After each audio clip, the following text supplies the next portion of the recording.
I never thought I'd be that guy, the one who gets cheated on. My name is Tom, and I guess I'm here to share my story about betrayal, self-discovery, and financial independence. My wife, Michelle, and I had been married for over 10 years. At least that's what I thought was happening. We had a decent life together, a nice house, 2 kids, and a financial planner named Jake who was supposed to help us secure our future.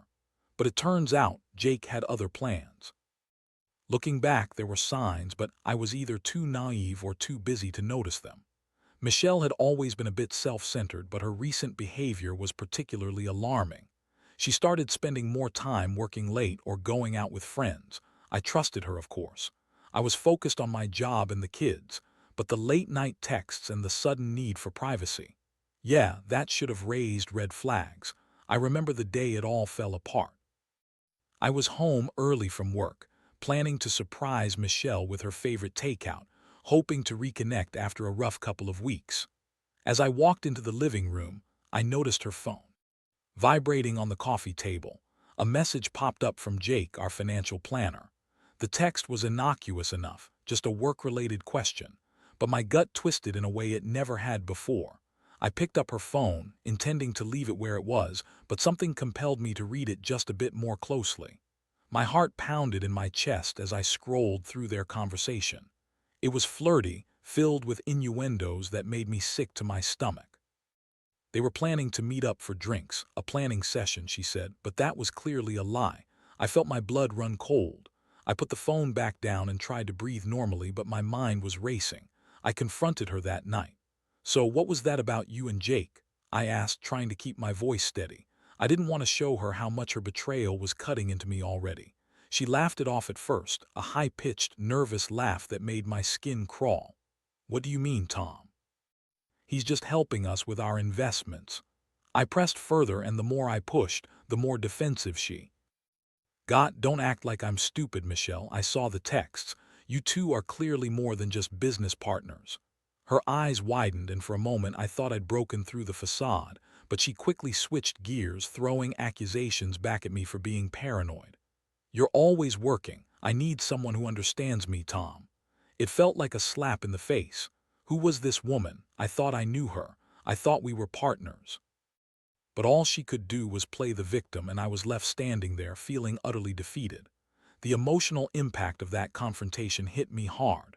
I spiraled, caught between anger and deep sadness. The betrayal twisted like a knife in my gut. I replayed our life together, all the moments I thought were real. It was maddening. I found myself questioning everything. Did she ever truly love me, or was I just a convenience? The nights of her staying late at work, were they all lies? I felt humiliated, but I also knew I had to regain control of my life.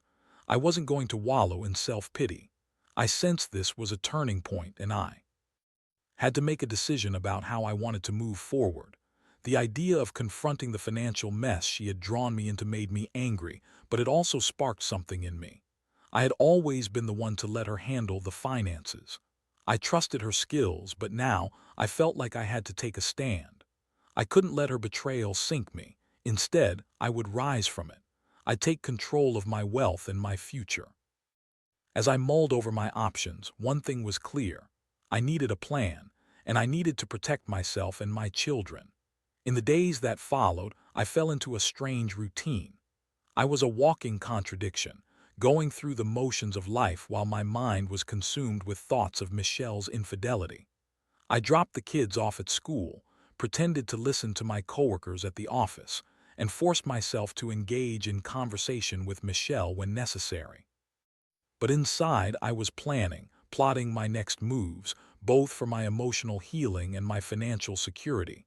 I decided to start documenting everything. I kept a journal of my thoughts, the things I'd noticed about Michelle, and any evidence I could gather. I was determined to be prepared for whatever came next. If I took her to court, if we ended up in a divorce, I wanted to have everything laid out clearly. I gathered old bank statements and started to track our spending. I'd never really been involved in any of that before, but now I was on a mission. One night, I went through the records and realized just how much money was tied up with Jake. Michelle had been delegating our finances to him without fully discussing it with me. As I dug deeper, I found inconsistencies, money being moved around in ways that didn't make sense, transfers to vague descriptions, payments to consultants, and suspicious withdrawals. My heart raced with every page I turned. That weekend, I confronted her again. "We need to talk about our finances," I said, trying to sound calm but feeling the anger bubbling beneath the surface. "I've been going through our accounts and there are some things I don't understand." Her face shifted immediately, the defensiveness creeping back in. "What's wrong now? You're going to accuse me of stealing from you." "No. I'm not accusing you of anything. I just want to understand where our money is going. Why do we have so many transactions to Jake?" I watched as her expression changed. She hesitated, but I could see her scrambling for a light-hearted excuse. "Oh, that's just him helping us optimize our investments. You know how these things go, it's all normal." Normal? My gut twisted. I could see the seams of her lie unraveling and I pressed harder. "Normal? Michelle, it doesn't look normal. You've been keeping me out of our financial decisions for months. What else are you hiding?" She puffed up, the familiar bitchy attitude coming back. "You don't understand how these things work, Tom. I'm trying to do what's best for us." I felt like I was talking to a brick wall. The only thing that was becoming clear was that she wasn't going to admit to anything. So I decided to approach this from another angle. I had a friend from college who worked in finance, an old buddy who had a solid reputation. I reached out to him and explained the situation. He agreed to meet with me and look over our accounts. When we sat down together, I laid everything out. He reviewed the transactions and gave me his professional opinion. "Tom, there are definitely some red flags here. You should consider getting a second opinion on your financial planner and possibly seek a legal consultation. If Michelle is involved with him, it complicates things." That hit me like a ton of bricks. The betrayal wasn't just personal, it was also financial. I didn't want to make a hasty decision, but I felt the walls closing in around me. The anger swelled, and I wondered whether I could ever trust her again. It was hard to even look at her when we had dinner that night, and the kids were at the table. Ultimately, the emotional roller coaster became too much. I realized that I needed to take back control of my life, if not for me, then for our children. They needed a stable environment, and I was determined to provide that for them, even if it meant separating from the woman I had loved for so long. A few days later, I began to draft a plan. I would get my finances in order first, consult a lawyer, and then confront Michelle again, this time with the intent of discussing our future more seriously. I had to know where we stood, and I wasn't going to let her manipulate the conversation. No more pretending. The resolve to take control of my wealth and my future became my guiding light. It wasn't just about revenge against her betrayal. It was about ensuring that I wouldn't be left in the dark if this all came crashing down. I wasn't just going to survive, I would thrive. The betrayal was painful, but it was also awakening something within me that had been dormant for far too long. As the days turned into weeks, I became more resolute in my plan. I started to lay the groundwork for a conversation that would change the course of my life. It wasn't going to be easy, but I knew that I had to confront Michelle with clarity and purpose. I was tired of being the passive partner, and for the sake of my dignity and our children, I needed to take a stand. I scheduled a meeting with a divorce attorney, Sarah, who came highly recommended by my friend from college. Sitting across from her in her office, I felt a mix of anxiety and empowerment. As she reviewed our financial situation, I detailed everything I had discovered about Jake and Michelle's exchanges. Her expression turned serious. "Tom, if there's evidence of an affair, it could affect the divorce proceedings, especially regarding custody and finances. You need to gather more information." That was a new layer of complexity I hadn't anticipated, but it reinforced my determination. If I was going to confront Michelle, I needed to ensure I had undeniable proof of her betrayal and how it had affected our financial landscape. The next few nights, I began to dig deeper. I started keeping a closer eye on Michelle's phone, something I never thought I'd resort to. I felt like a detective, but it was necessary. I knew I had to catch her in the act, something concrete that I could present when the time came. I'd listened to her conversations, watch her movements, and even arranged for my friend to tail her if needed. I had to know the full extent of her relationship with Jake. One Friday evening, while the kids were with their grandparents, I decided to take a risk. I pretended to be out with friends while I secretly parked down the block from our house, watching for her car. I couldn't believe I was doing this, but the betrayal was too fresh, too raw. Eventually, I saw her get into Jake's car. They drove off together. My heart sank, but it also ignited a fire inside me. Over the next few weeks, I managed to capture more evidence. A few texts here, a late-night call there. Each piece reinforced the reality that not only was she cheating on me, but she was also jeopardizing our financial future with her reckless decisions. I planned our confrontation meticulously, hoping to catch her off guard and force her to face the truth. When the day finally arrived, I could feel the tension in the air. I had asked Michelle to meet me at a local cafe, claiming we needed to discuss finances. She showed up looking relaxed, dressed casually as if nothing was amiss. I had rehearsed my lines in my head, but the moment I saw her smile, that sickening feeling of betrayal washed over me again. "Thanks for meeting me," I said, trying to maintain a calm demeanor. "Of course, what's up?" She replied, her cheerful tone almost nauseating. I took a deep breath and without hesitation I said, "I've seen the texts between you and Jake and I need you to explain yourself." Her smile dropped instantly and for a moment I saw genuine fear flash across her face. "What are you talking about, Tom?" She stammered, clearly caught off guard. I slid my phone across the table, revealing the incriminating messages. "Don't play games with me, Michelle. I have more than enough proof to know what's going on. You're having an affair with our financial planner and I deserve to know why." Her eyes darted around and for a second I thought she might just confess, but instead she launched into a defensive tirade. "You're overreacting. Those texts are just work-related. You're so paranoid, Tom. You need to trust me." "Trust you?" I snapped, feeling my heart race. "You've been lying to my face. This isn't just about trust anymore, it's about respect, and you've lost that completely. You've put our finances in jeopardy because of your affair. How could you do this to our family?" She started to cry, or at least pretended to. "You never pay attention to me. You're always working. I'm just trying to find support where I can." That was it. That was the excuse she thought would justify everything. The indignation within me flared up. "So your solution is to cheat, to destroy our marriage. You think I'm so oblivious that I wouldn't notice. You're betraying me, Michelle, and you've put everything at risk." The cafe felt like it had shrunk around us, and the tension was palpable. I felt a strange mix of power and sadness.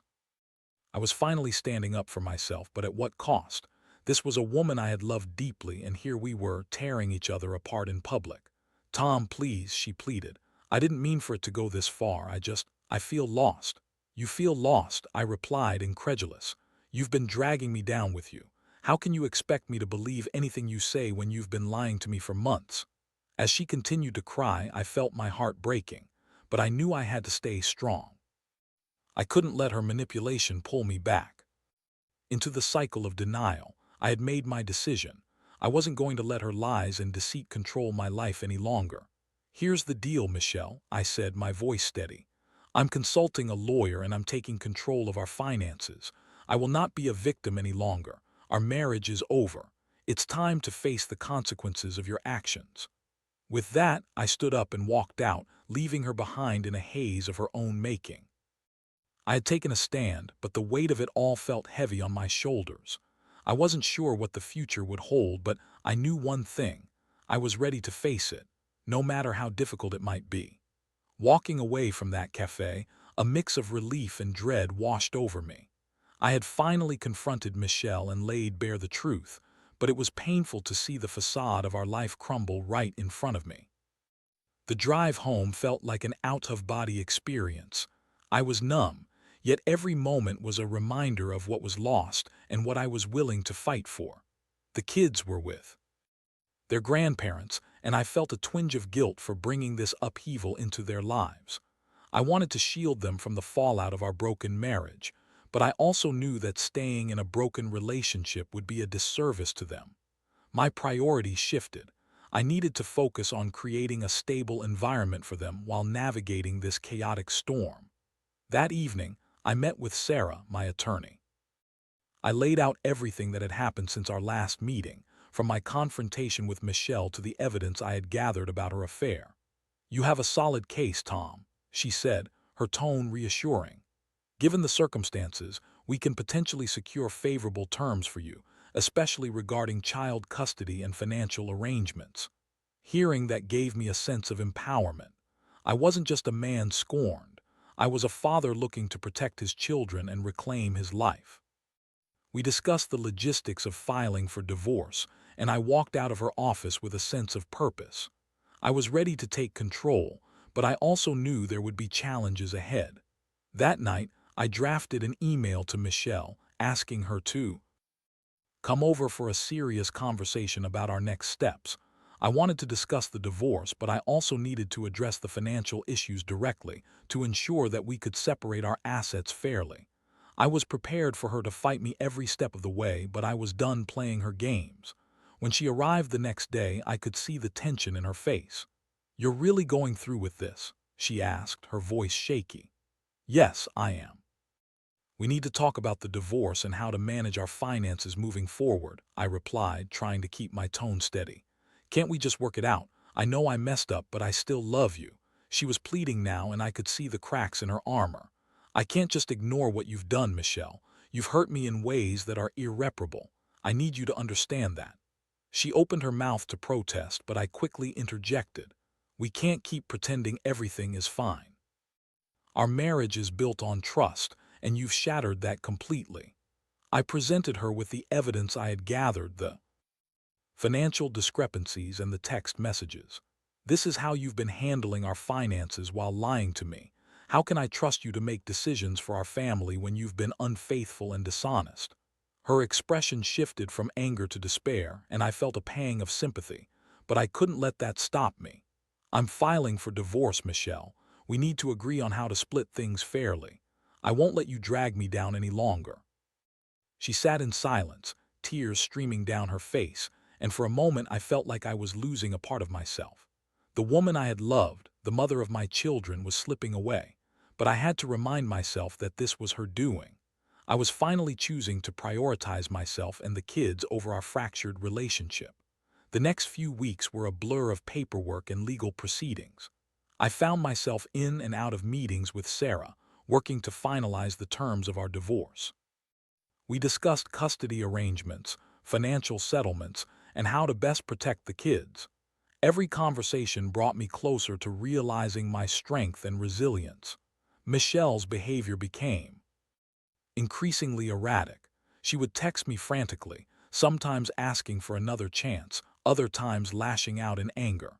I recognized that she was struggling to let go of the life we had built together, but I couldn't afford to get pulled back in. I focused on the kids, ensuring they felt secure and loved amidst the chaos. One day, while I was picking them up from school, I noticed a change in their behavior. They seemed quieter, more withdrawn. I realized that they were absorbing the tension between Michelle and me, even if we tried to shield them from it. That was when I made the decision to have an open conversation with them. It was time to let them know, in an age-appropriate way, what was happening. "Hey, kids," I said gently when we got home. "I want to talk to you about something important. Your mom and I are going through a change. We're going to be living separately for a bit, but I want you to know that both of us love you very much." Their little faces looked confused, but I pressed on. "We're trying to figure things out, and it's not your fault. You are both very important to us, and will always be your parents no matter what." To my surprise, they seemed to take it relatively well. They asked questions, and I answered them as honestly as I could without overwhelming them. I was relieved to see their fears begin to dissipate. I realized that if I could maintain open communication with them, it would help all of us navigate this difficult transition.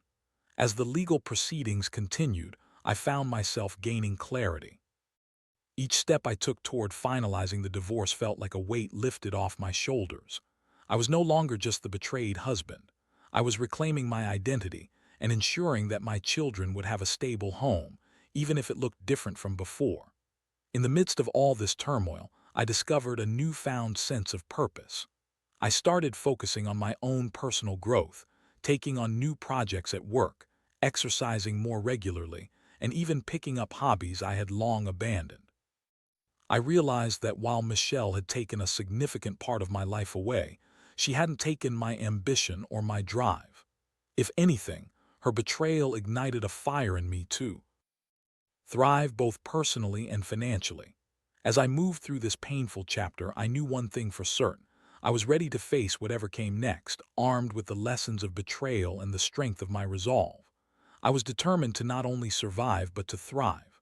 I was reclaiming my life, one step at a time. As the weeks turned into months, the divorce process began to take shape, and I felt a steadying of my resolve.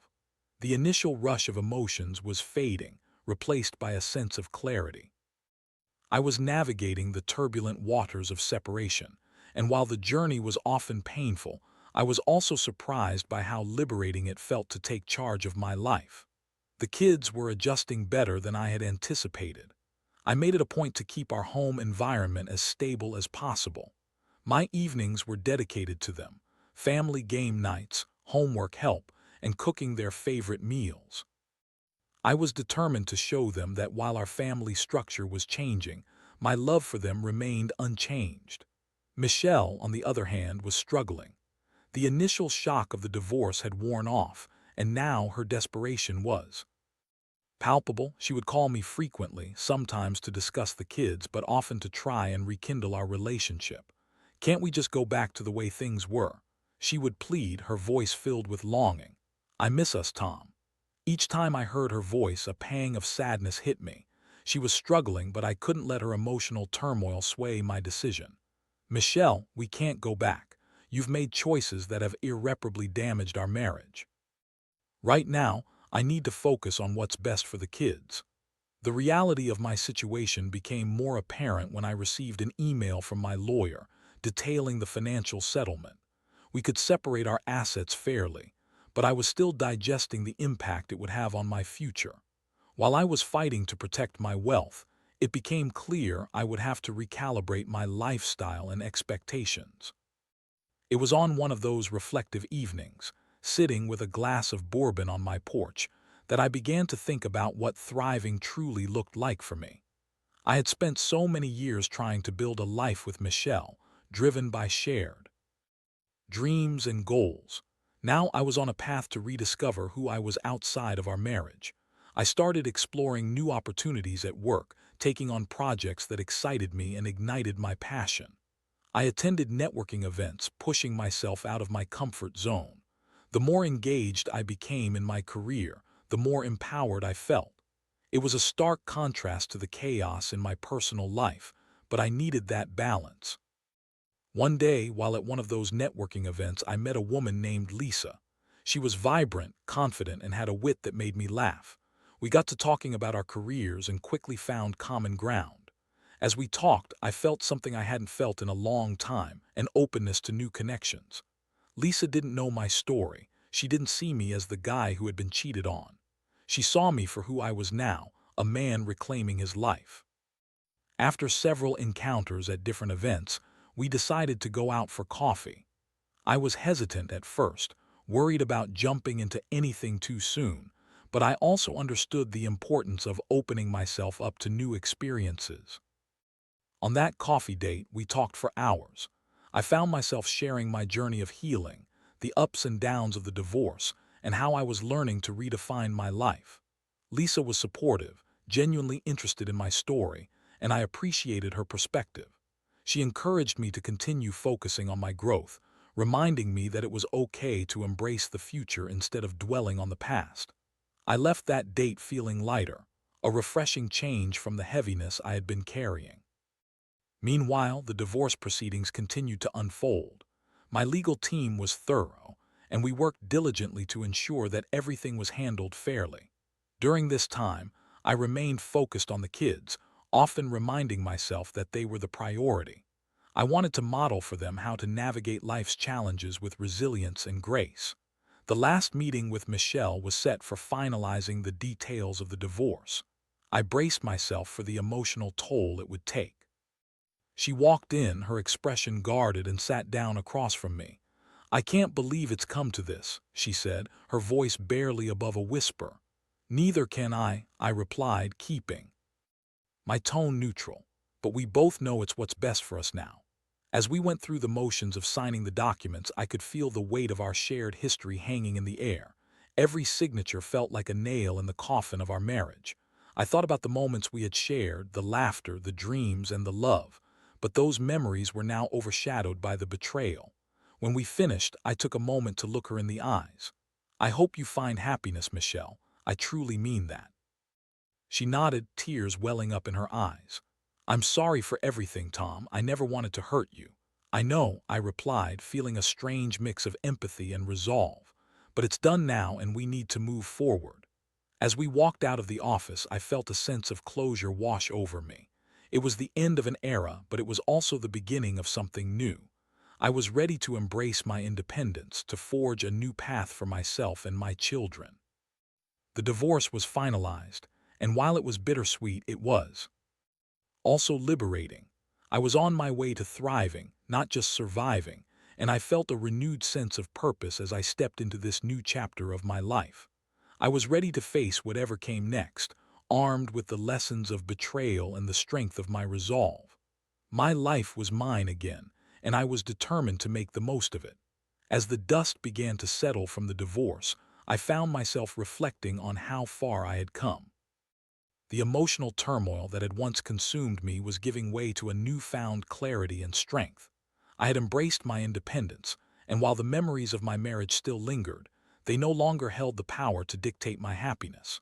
The kids started to thrive, too. After the divorce, I made it a priority to foster their emotional well-being. I enrolled them in activities they loved, soccer for my son and dance for my daughter, creating an environment filled with joy and support. We spent weekends going on adventures, exploring new parks, and even taking trips to nearby museums. I was determined to show them that our family, though changed, could still be filled with love and laughter. I continued seeing Lisa, and our relationship blossomed at a pace that felt right. She was understanding, compassionate, and had a wonderful way of keeping things light.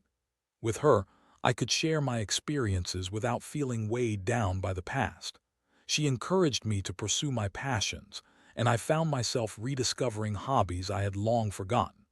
I even took a painting class, which became a therapeutic outlet for my emotions. One evening, as we sat on a picnic blanket in the park, I opened up about how the divorce had challenged me. "It forced me to look at who I am without the identity of being a husband," I said. "I had to rediscover my own interests, my own dreams, and it turned out to be one of the most rewarding experiences of my life." Lisa smiled, her eyes sparkling in the fading sunlight. "I think that's beautiful, Tom. It's so important to keep evolving, especially after difficult experiences. It shows strength." That strength was something I had cultivated over the past months. I had learned to set boundaries, to communicate my needs, and to prioritize my happiness. No longer was I defined by the betrayal I had faced. Instead, I was reclaiming my story and writing a new narrative for myself and my children. As I navigated my new life, Michelle remained a presence in our world, albeit a complicated one. We had established a co-parenting routine that allowed us to communicate about the kids while keeping our interactions limited. It wasn't always easy, but I focused on maintaining respect for the sake of our children. I could sense that she was still processing her own feelings, but I remained firm in my resolve to move forward. One afternoon, while picking the kids up from school, I noticed Michelle waiting by the entrance, looking a bit anxious. When our eyes met, I felt a strange mix of emotions. She approached me cautiously. "Hey, Tom," she greeted, her voice tentative. "Can we talk for a minute?" I took a deep breath, prepared for anything. "Sure," I replied, leading her a bit away from the busy entrance. "I just wanted to say thank you for how you've handled things since the divorce," she began, her voice earnest. "I know it hasn't been easy for either of us, but the kids seem happy, and that means a lot to me." I nodded, surprised by her vulnerability. "I appreciate that, Michelle. I think it's important for us to keep the focus on the kids. They deserve stability, and I want to be a good co-parent." She looked at me, her expression softening. I've been doing a lot of thinking about my mistakes about us. I know I hurt you deeply, and I regret those choices. Hearing her acknowledge the pain she had caused was unexpected. Hope you find a way to heal from this too, I said genuinely. We both need to move forward. I'm trying, she replied, her eyes glistening. I hope we can eventually be in a good place for the kids' sake. I could see her sincerity, and though the wounds were still fresh, I realized that healing didn't always mean forgetting. Sometimes it meant learning to coexist and support each other in different ways. That's what I want too, I told her. Let's keep working together for their happiness. As we parted ways that day, I felt an unexpected sense of closure. It was as if a weight had been lifted, not just from my shoulders, but from our relationship as co-parents. We had both made mistakes, but acknowledging them was a step toward healing. In the months that followed, I continued to thrive in my career, and my relationship with Lisa deepened. My life was a tapestry woven together by the lessons I had learned from betrayal, resilience, and self-discovery. I was grateful for the journey, even the painful parts, as they had shaped me into who I was becoming. One evening, as I tucked the kids into bed, my daughter asked me, "Dad, are you happy?"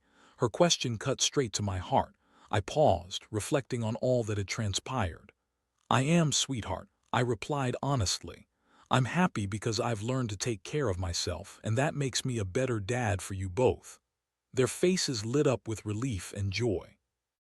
It was a simple moment, but it reminded me of the most important lesson I had learned through this entire ordeal. Happiness comes from within, and it's built on the choices we make, the connections we nurture, and the love we give and receive. As I closed the door to their room, I felt a sense of peace settle over me. I had navigated the storm of betrayal, emerged stronger, and was finally beginning to thrive in the life I was forging for myself and my children. And with that, I knew that no matter what challenges lay ahead, I was ready to face them with courage and determination. I had taken control of my wealth. Now I was taking charge of my happiness.